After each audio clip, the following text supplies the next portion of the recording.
Dear students, I hope you are all fine. Today is discuss about integration chapter.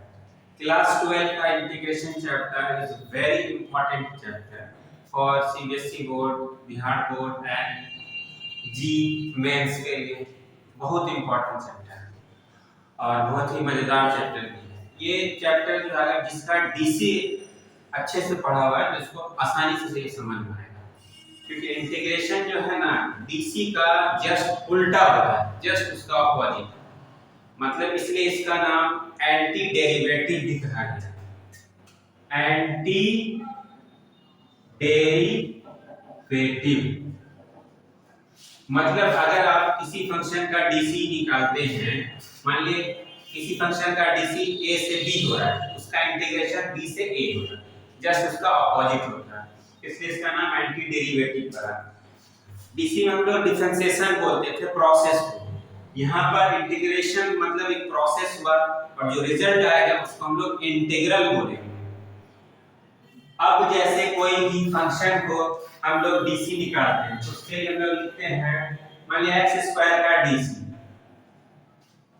तो क्या होगा 2x, यहाँ पर x के रिस्पेक्ट में हो रहा है। उसी तरह इंटीग्रेशन क्या होगा, जस्ट इंटीग्रेशन का सिंबल होता है ये इस टाइप का सिंबल है, जैसे कि मतलब एलिफेंट का जो सून होता है उसी टाइप का। यहाँ पर अगर 2x और dx मतलब इसके रिस्पेक्ट में होगा, तो इसका इंटीग्रेशन क्या हो जाएगा x स्क्वायर, हुआ ना अपोजिट, x स्क्वायर का dc 2x और 2x का इंटीग्रेशन x स्क्वायर, तो जस्ट उसका अपोजिट, इसलिए इसका नाम एंटी डेरिवेटिव पड़ा। इस प्रोसेस को हम लोग इंटीग्रेशन बोलते हैं और जो हमारा रिजल्ट आता है उसको हम लोग इंटीग्रल बोलते हैं या फिर प्रिमिटिव बोलते हैं। अब देखिए इसमें इंटीग्रेशन निकालने के बाद हम लोग एक टर्म को जोड़ते हैं, एक कांस्टेंट टर्म को, जैसे प्लस सी को जोड़ते हैं, इसको हम लोग कहते हैं constant of integration. Constant of integration, ये सी कांस्टेंट ऑफ इंटीग्रेशन। इसी तरह से हम लोग अगर x स्क्वायर प्लस 50 का अगर डीसी निकालते हैं हम लोग, तो क्या हो जाएगा 2x हो जाएगा, 50 तो कांस्टेंट टर्म उसका 0 हो जाएगा। अब हम अगर फिर इसका इंटीग्रेशन निकालते हैं 2x का इंटीग्रेशन, तो क्या हो जाएगा x स्क्वायर ओनली होगा। तो यहाँ पर मेरा जो 50 वो तो नहीं आया, इसके लिए हम लोग एक कांस्टेंट ऑफ इंटीग्रेशन लगाते हैं प्लस सी। ये कांस्टेंट ऑफ इंटीग्रेशन जो है वो होता है आर्बिट्रेरी, मतलब यहाँ पर सी के जगह हम लोग कुछ भी वैल्यू डाल सकते हैं, कोई भी कांस्टेंट वैल्यू 50, 100, 10, 7 कुछ भी। तो अगर यहाँ पर अगर हम 50 डाल देते हैं तो क्या हो जाएगा, वही आ जाएगा x स्क्वायर प्लस 50। अगर यहाँ पे 100 आता तो भी हम लोग सी करते तो वो आ जाता, इसलिए ये कांस्टेंट ऑफ इंटीग्रेशन डाला जाता है। ये सिर्फ इनडिफिनिट इंटीग्रेशन में होता है, डिफिनिट में नहीं होता है। इंटीग्रेशन दो टाइप का होता है, एक इनडिफिनिट इंटीग्रेशन और एक होता है definite integration. Definite and definite, ये दोनों में डिफरेंस यही है, इसका जो वैल्यू आता है उसमें इनडिफिनिट रहता है, मतलब कोई फिक्स वैल्यू या फिक्स कांस्टेंट वैल्यू नहीं आता, लेकिन डिफिनिट इंटीग्रेशन में एक फिक्स और कांस्टेंट वैल्यू आता है। इनडिफिनिट में हम लोग कांस्टेंट ऑफ इंटीग्रेशन का यूज करते हैं और डिफिनिट इंटीग्रेशन में कांस्टेंट ऑफ इंटीग्रेशन का यूज नहीं होता है। इसलिए यूज नहीं होता है, जैसे अगर हम x स्क्वायर मान लिए 2x x स्क्वायर का इंटीग्रेशन निकाले और इसमें लिमिट रहता है, डिफरेंट में हमेशा लिमिट रहता है 1 और 2, ये लोअर लिमिट कहलाता है और ये अपर लिमिट कहलाता है। इसका इंटीग्रेशन अगर निकालेंगे तो आ जाएगा x की पावर 3/3 और हम यहाँ पे लिमिट लगा रहे हैं 1 2।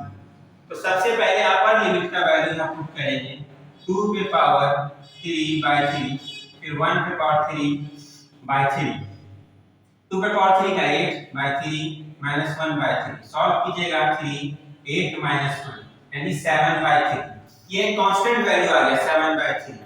ये एक फिक्स वैल्यू हो गया और इसमें तो फिक्स वैल्यू आता नहीं, इसलिए हम लोग कांस्टेंट ऑफ इंटीग्रेशन का यूज करते हैं। कांस्टेंट ऑफ इंटीग्रेशन का बहुत इंपॉर्टेंट रोल है, आगे भी हम लोग इसको यूज करेंगे। इंटीग्रेशन चैप्टर में हम लोग पढ़ेंगे एक ये तो हम लोग पढ़ रहे हैं, इंटीग्रेट पढ़ेंगे पहले, उसके बाद डिफरेंट पढ़ेंगे, फिर इसका एप्लीकेशन ऑफ इंटीग्रेशन पढ़ेंगे, उसके बाद डिफरेंशियल इक्वेशन पढ़ेंगे। वो सब में कांस्टेंट ऑफ इंटीग्रेशन का बहुत इंपॉर्टेंट रोल है सॉल्व करने में। तो ये तो हो गया, मतलब बेसिक आप यही जाने, इंटीग्रेशन जो है डीसी का जस्ट अपोजिट होता है, इसलिए इसका नाम एंटी डेरिवेटिव भी पढ़ा। और जिसको डीसी अच्छे से आता है वो इंटीग्रेशन भी अच्छे से कर सकता है।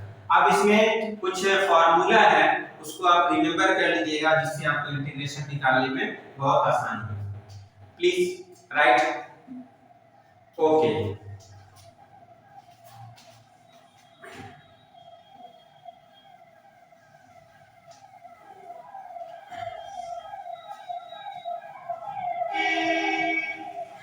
अब देखिए फार्मूला, जस्ट पहला फार्मूला हम ले लेते हैं। जैसे इंटीग्रेशन का सिंबल ये हो गया, एलिफेंट का जो टंग होता है सूंड उस टाइप का है, x या फिर s को थोड़ा सा घुमा दीजिए उस टाइप का, जैसे इतना x की power n dx, x integration of x का n फंक्शन dx, मतलब यहाँ पर dx क्या है, एक स्मॉल क्वांटिटी होता है। मान लीजिए कोई बड़ा सा एरिया है, हमको इसका एरिया को निकालना है या वॉल्यूम निकालना है या इसका मेजरमेंट करना है, टोटल सम कितना होगा। तो इंटीग्रेशन में क्या होता है कि हम इसका एक छोटा सा पार्ट ले लेते हैं, छोटा पार्ट को जोड़ करके पूरे का मेजरमेंट निकालते हैं। तो ये इस तरह से जो इंटीग्रेशन हुआ वो समेशन का काम करता है, जैसे कि 1 + 2 + 3 + 4 सबको सम, टोटल को सम जो हम करते थे, तो यहाँ पर हम लोग समेशन जो कि सिग्मा का यूज करते थे। उसी तरह यहाँ पे इंटीग्रेशन जो है ये एक स्मॉल क्वांटिटी को जोड़ करके पूरा का हम लोग लाते हैं। तो dx मतलब एक स्मॉल क्वांटिटी के रेस्पेक्ट में। अब यहाँ पर इसका फॉर्मूला,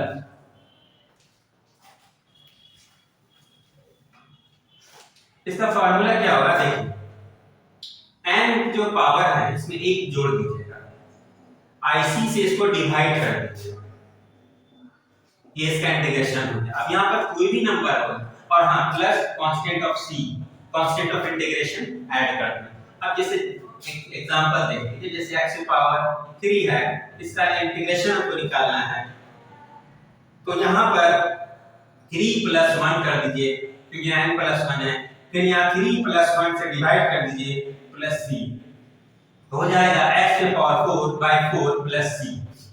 ये हुआ इसका मतलब इसके फॉर्मूला से इस टाइप का जो भी क्वेश्चन आएगा इससे सॉल्व कर लीजिए। उसी तरह से नेक्स्ट फॉर्मूला है 1/x का इंटीग्रेशन।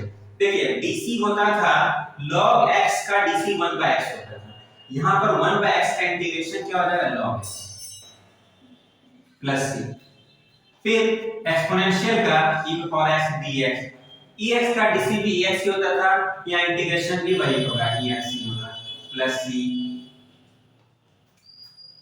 ax e⁻x का इंटीग्रेशन a⁻x, उसमें dc में क्या होता था, log a से into होता था, इसमें log a से डिवाइड हो जाएगा +c। अब आइए ट्रिग्नोमेट्री फंक्शन का इंटीग्रेशन, cos x का इंटीग्रेशन, वहां पर डीसी में cos x integration -sin x होता था, यहां पर cos x का इंटीग्रेशन sin x होगा, -sin x, cos x का सॉरी sin x, डीसी में -sin होता था, यहां पर only sin x, sin x का डीसी होता था cos x, यहां पर sin x का इंटीग्रेशन होगा -cos x। नेक्स्ट लिखिए sec² x, इसका इंटीग्रेशन sec² 10x का डीसी होता है, यहां पर sec² x का इंटीग्रेशन 10x होगा।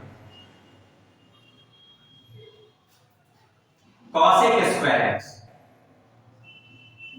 cot x का डीसी -cosec² होता था, cosec² x का इंटीग्रेशन क्या होगा, -cot x, जस्ट इसका अपोजिट हो रहा है सब में देख, sec x * 10x, sec x का dc sec x tan x होता था, यहाँ sec x tan x का इंटीग्रेशन sec x होगा। cosec x into cot x,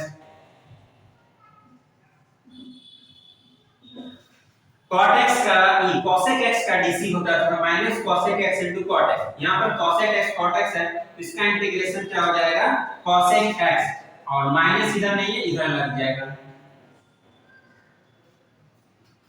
अब आइए कुछ इनवर्स वाला 1 upon root under 1 minus x square dx, ये साइन इनवर्स का dc होता है। अब इसका हम लोग इंटीग्रेशन कर रहे हैं तो उल्टा हो जाएगा साइन इनवर्स x। अब अगर यहाँ पे हम माइनस यूज करते हैं तो cos इनवर्स x, इसका इंटीग्रेशन cos इनवर्स x होता है, यहाँ माइनस लगेगा। Next 1 plus x square dx, ये जो है इसका dc होता था tan इनवर्स x का 1 upon 1 प्लस x स्क्वायर, तो इसका इंटीग्रेशन क्या हो जाएगा tan inverse x plus c। अगर हम यहाँ पे माइनस यूज करते हैं माइनस, तो यहाँ पर हो जाएगा cot इनवर्स x। एक और 1 upon x root under x square minus 1 dx, ये जो है dc होता था sec इनवर्स x का, अब यहाँ पर इसका इंटीग्रेशन sec इनवर्स x हो जाएगा प्लस c। अगर हम यहाँ माइनस यूज करते हैं minus 1 upon x root under x square minus 1, तो ये हो जाएगा cosec इनवर्स x का dc। तो ये फार्मूला कुछ है, इसको आप रिमेंबर कर लीजिएगा, तो फर्स्ट लेसन एनसीईआरटी का सेकंड लेसन ये सब इससे सॉल्व हो जाएगा। लेकिन अभी और भी फार्मूला रहेगा, इंपॉर्टेंट फार्मूला सब है, स्पेशल फार्मूला सब, वो आगे हम लोग पढ़ेंगे। पहले इतने फार्मूले से हम लोग क्वेश्चन को सॉल्व कर लेते हैं। अच्छा, कुछ क्वेश्चन सॉल्व करते हैं, देखते हैं।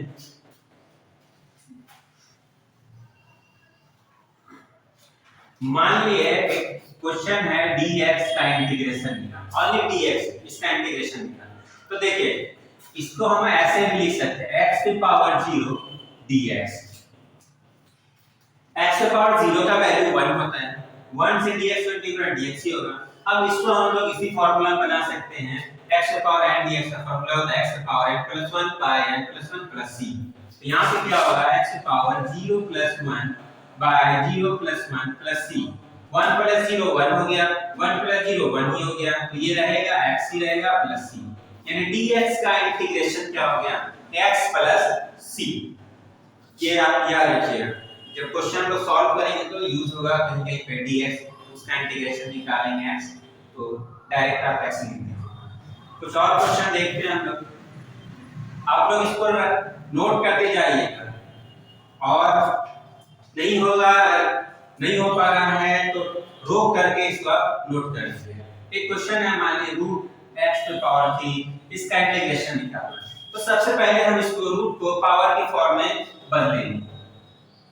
यहाँ पे क्या हो जाएगा x की पावर 3, और रूट के लिए हम लोग 1/2 लेते हैं तो 1/2 से इंटू हो जाएगा, तो ये हो जाएगा x की पावर 3/2 dx।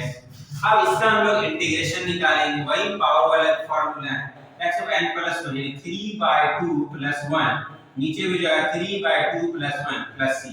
इसको प्लस करेंगे तो 5/2 आएगा, और नीचे भी करेंगे तो 5/2 आएगा प्लस c। इसको ऊपर लिख जाएंगे तो पलट जाएगा 2/5 x की पावर 5/2 + c, ये रिजल्ट आएगा। कुछ और क्वेश्चन देखते हैं हम, नोट कर लीजिए इसको। ओके, sin 2x का इंटीग्रेशन। तो देखिए sin का जो इंटीग्रेशन होता है वो आपको याद रखना होगा, इसमें फार्मूला नहीं है। ऐसे तो इसको हम लोग पुट करके भी बना सकते हैं, क्योंकि यहाँ पर ओनली x नहीं है 2x है, वो सब्स्टिट्यूशन मेथड में आगे हम बताएंगे। ऐसे छोटा क्वेश्चन है इसलिए हम डायरेक्ट ट्रिक बता देते हैं। इसे sin x का इंटीग्रेशन होता है माइनस cos x, तो यहाँ पर हम लिखेंगे माइनस cos 2x और प्लस c। अब एक चीज यहाँ पर नोट करने का है, यहाँ x नहीं है, सिर्फ यहाँ पर x नहीं है, यहाँ पर 2x है। इसके लिए हम लोग क्या करेंगे, जैसे जैसे sin 2x का dc अगर हम निकालते थे तो क्या होता था उसमें cos 2x और फिर 2x का निकालते थे तो 2 into 1 तो 2 होता था। मतलब x के साथ जो कोएफिशिएंट है डीसी में क्या होता था into हो जाता था। यहाँ पर अगर याद रखिएगा अगर जो x के साथ कोई भी कोएफिशिएंट होगा तो यहाँ डिवाइड हो जाएगा, बस इतना ही सब फर्क है। डीसी में into करते थे और इसमें क्या करना है डिवाइड कर जाए। तो यहाँ पर अगर 2x है तो 2 से डिवाइड हो जाएगा, 4x होता तो यहाँ 4 से डिवाइड हो जाता। बस ये रिजल्ट आएगा। अगर इसको हम लोग 2x को पुट करके भी मान करके बनाएंगे ना, वो सब्स्टिट्यूशन मेथड में आगे हम लोग बताएंगे तो भी वही रिजल्ट आएगा। तो आज हम लोग का सिर्फ इंट्रोडक्शन क्लास था। नेक्स्ट क्लास में हम लोग एक्सरसाइज को सॉल्व करेंगे। I hope you like my video. If you like my video, please like, share and subscribe. Thank you so much for love and support. Best of luck for next video.